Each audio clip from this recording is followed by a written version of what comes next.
Hello, everybody. It's Leah from Never Lost. Out here hiking on this glorious day, trying to get to the water here. And I've been pondering a lot of thoughts lately. One of them being, why do people seek? Do you ever think about why you seek for what you're seeking for? Say that 5 times fast. So seeking seems to be prevalent amongst all of society. Really, if you think about it, what are we seeking for? To be younger, buy this product and you'll get rid of your wrinkles because wrinkles are bad. Or put this lip filler in because your lips are too small and you need to have really big pouty lips to be attractive. So then you see all of society starting to do this. Or take this pill because it's going to make you feel really, really good. So then people are rushing to the doctor for a prescription. It's everywhere. And then we take it one step further into religion. You'll see, follow this 8-fold path to Buddhism, because if you sit like the Buddha, you too could potentially achieve nirvana and you can stop suffering. And oh boy, you'll be this peaceful person and you'll be able to give this to others as well. Or be like Christ consciousness. Let's hone in on Christ consciousness because, you're a sinner and you need to be more loving and compassionate and preach that you are connected with God, because that is the end all be all.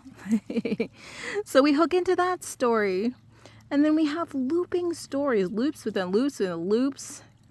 It's funny, I think about it when I was a child. I went on, my first roller coaster was called Lightning Loops.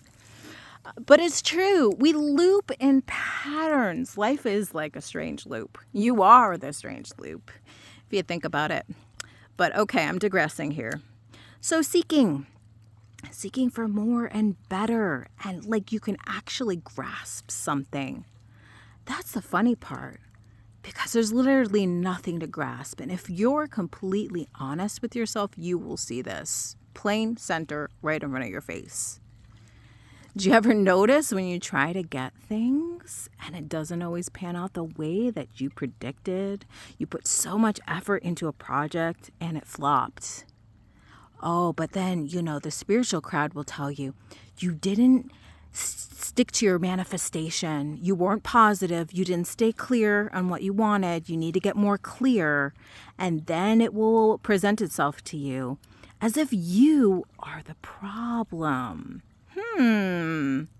That's a little strange, right? Oh, you are the problem and you need to change to be less of a problem. Huh.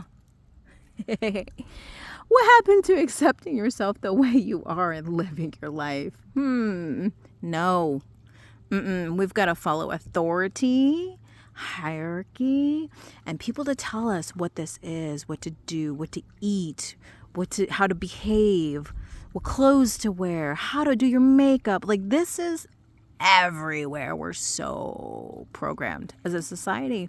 And it's kind of sad, but it is what it is. So I'm here just to say that seeking is just seeking and there's nothing right or wrong with it.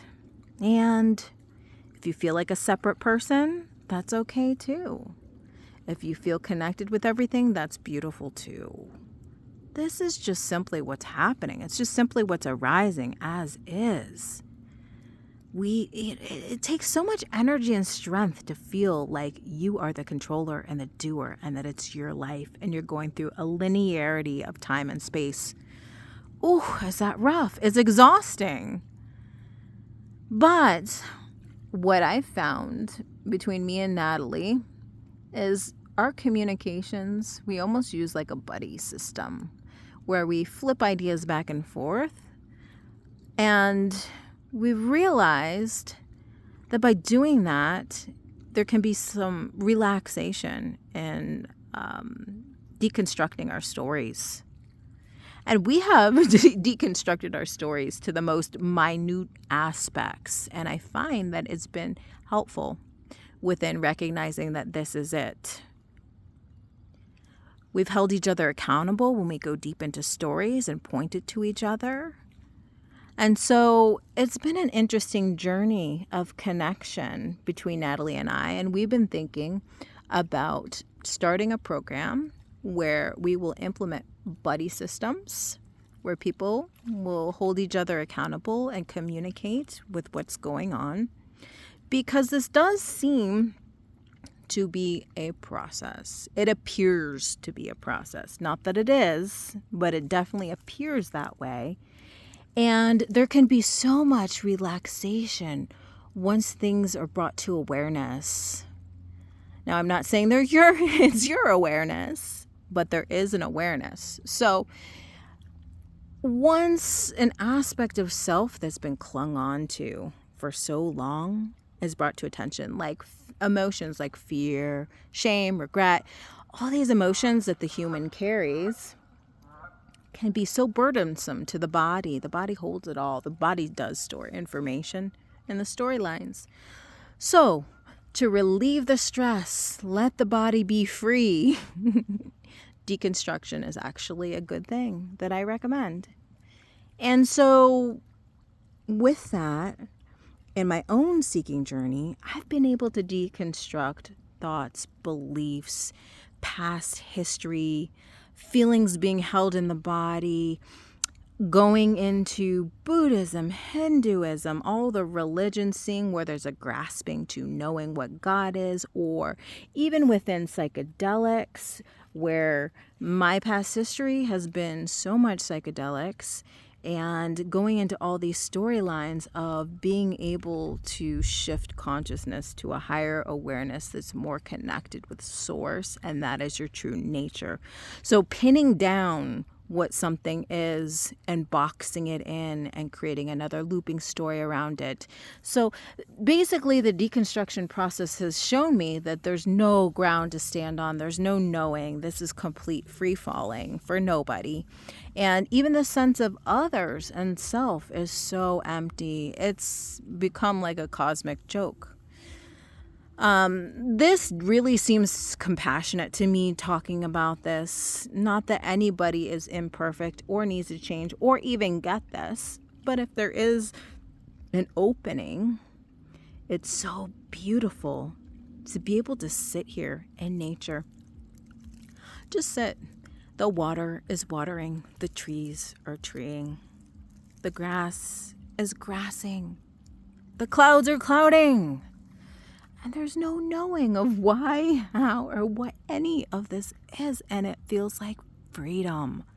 I don't have to come up with a story. Well, the roots here are nourishing this, and then this creates a chemical reaction that creates atoms and neutrons, and then the bacteria. All this knowing, it's exhausting. And the wisdom and knowledge to accrue. Yeah, in a relative sense, it's also beautiful because it's creating these storylines. So I think in the recognition that all of this is just happening, and it's imperfectly perfectly happening the way it is, that you don't have to force things, make things be a specific way, but just kind of observe, sit back, and let your awareness guide you through, and trust your intuition, and find the wholeness and completion within yourself. Because at the end of the day, self cannot get out of self.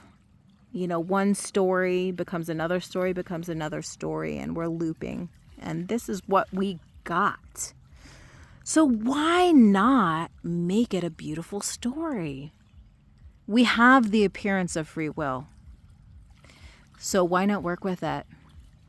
And so Natalie and I are going to be coming up with questions and a workbook to start inquiring into the nature of self, into what is.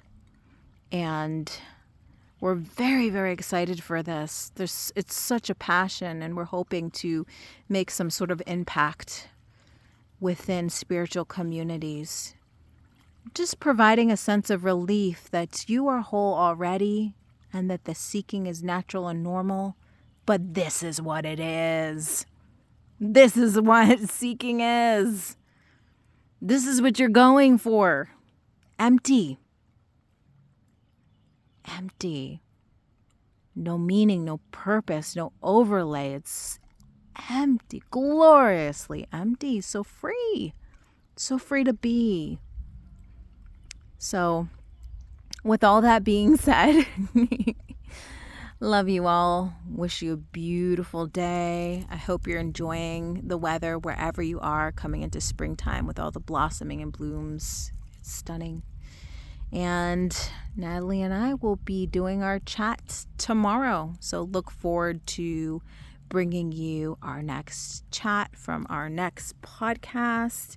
I think I'm going to name it Natalie and Leah, or Leah and Natalie, possibly going with our names. So check for that podcast episode coming up tomorrow, and I will blast it on Facebook. You can find me at Leah Spitz. Or you can go head over to Never Lost page.